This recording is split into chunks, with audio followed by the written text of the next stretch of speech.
कहूँ गर्वर सहकारे मत कहवाई खुशी लगुच पीयूष बहु लंबा समय धरी सिंह बाहिनी रोचंती कोणार्क दैत्यान को बहुत दिन धरी देखुले सेमती पीयूष आपाततः जगन्नाथ दया नहले तो पत्र हले जगन्नाथ दयारू पीयूष आमर सुसंपर्क जो बहुत दिन धरी पीयूष आम संस्था काम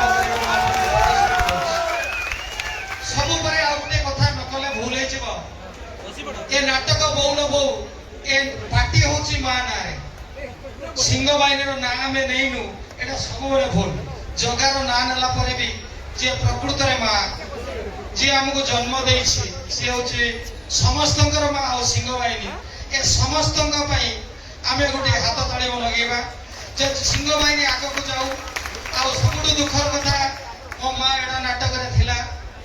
आज से असुस्थता अनुभव कर आसीपारे आपण मैंने अनुरोध करूँ मो माँ दीर्घजीवी हो से बहुत दिन बंची रो आपण मान आशीर्वाद रो शेष सिंह बाहिनी जदि आज ओडिशा रे नंबर 1 नहीं पारछि बालियापालवासी बालियासरवासी विशेष करी ओडिशावासी जो सहयोग रखिछि तांको आगरे मो मंडन प्रणाम जनाउछि आउ किछि कहबार नाही यात्रा आरंभ करंतु जय जगन्नाथ जय जगन्नाथ।